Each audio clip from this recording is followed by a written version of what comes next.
Bonjour à toutes et à tous. Le Conseil constitutionnel vient de livrer la liste des 12 candidats éligibles au premier tour de l'élection présidentielle du 10 avril 2022. Il a également donné la liste d'une cinquantaine d'autres candidats déclarés inéligibles et qui n'auront donc pas l'autorisation de se présenter à ce scrutin ni au suffrage des citoyens français. Je fais partie de cette cinquantaine de citoyens déclarés inéligibles pour cette élection présidentielle en raison du fait que je n'ai reçu que 2 parrainages d'élus au lieu des 500 requis par la loi organique du 25 avril 2016.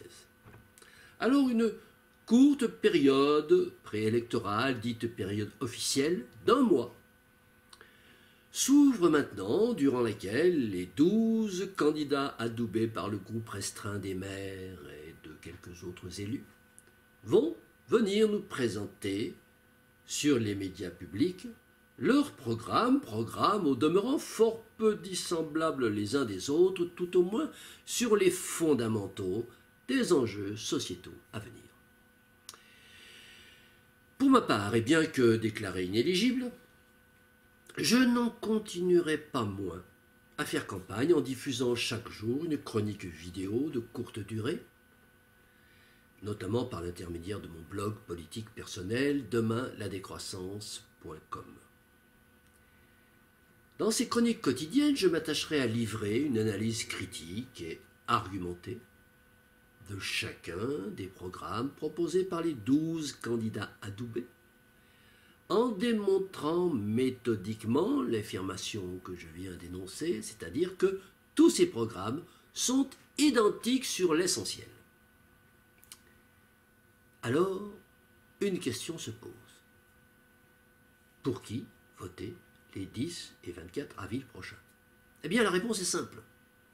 Pour personne.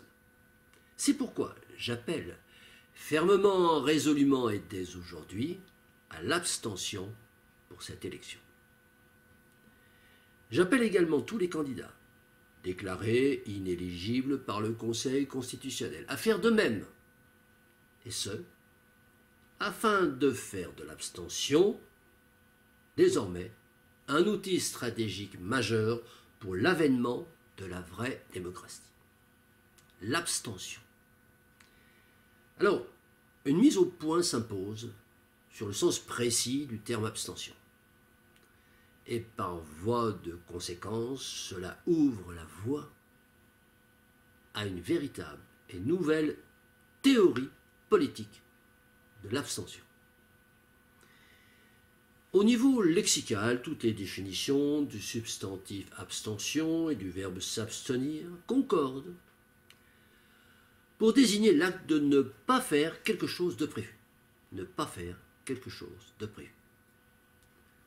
Or, en matière de consultation électorale, il est bien clair que tous les citoyens sont conviés à effectuer librement un choix nominatif et que tous ceux qui n'effectuent pas ce choix de leur propre volonté s'abstiennent et sont donc des abstentionnistes, quelle que soit la motivation de leur non-choix et quelle que soit également la procédure concrète qu'ils utilisent pour effectuer ce non-choix.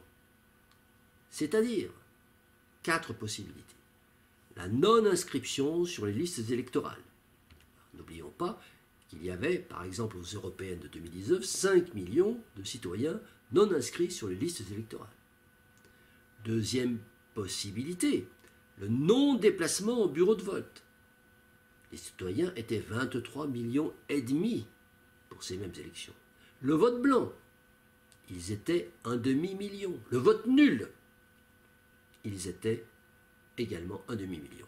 Eh bien, c'est ces 4 catégories de non-choisissants que nous devons définitivement regrouper en une seule et même catégorie, les abstentionnistes.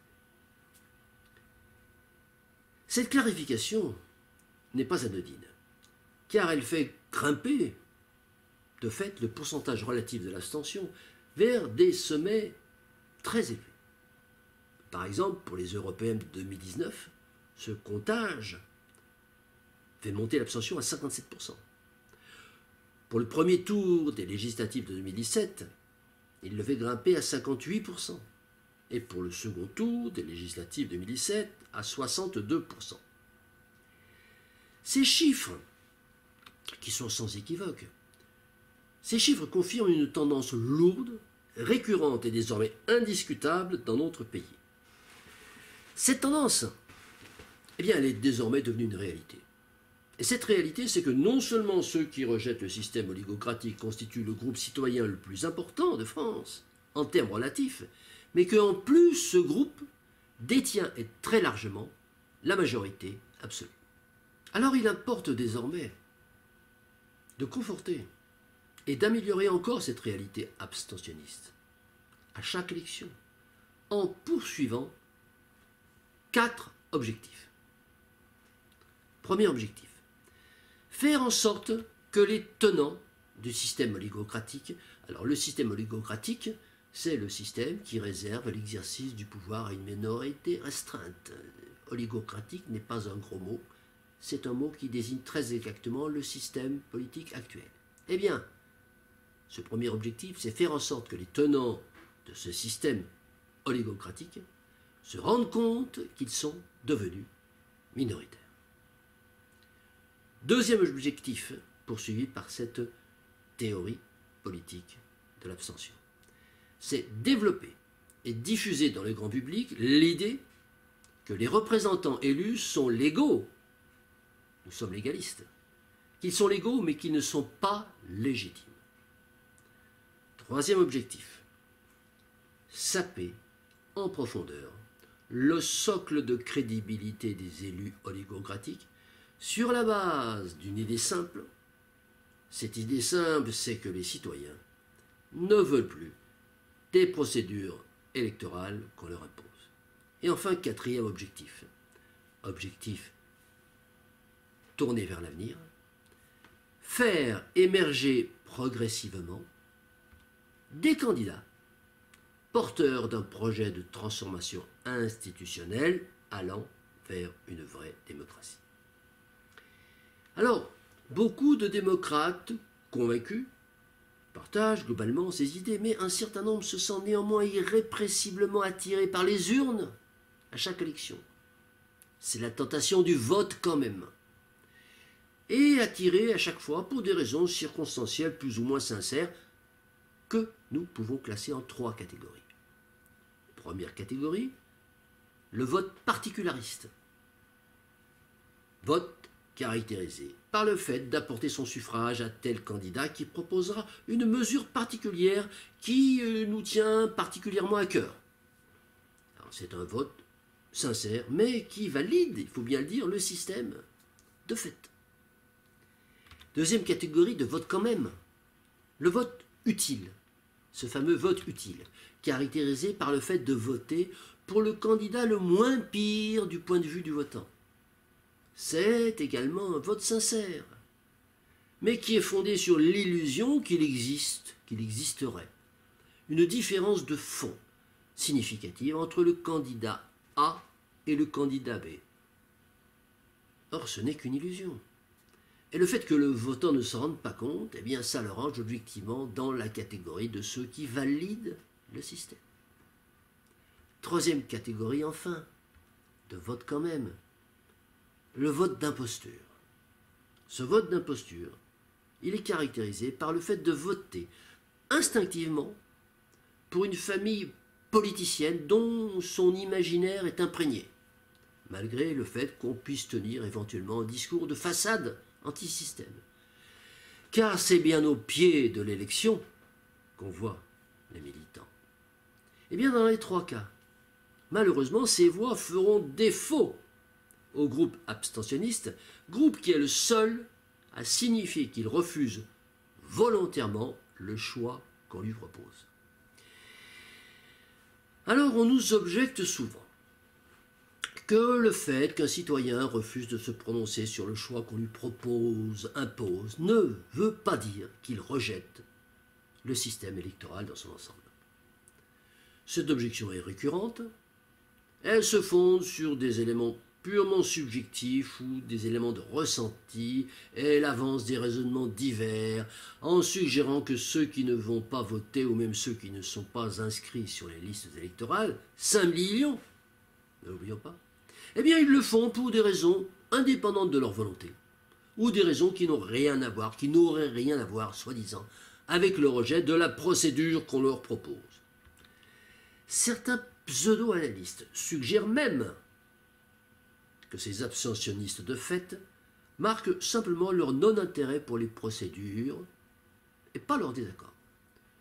Ce qui, de notre point de vue, ne change rien.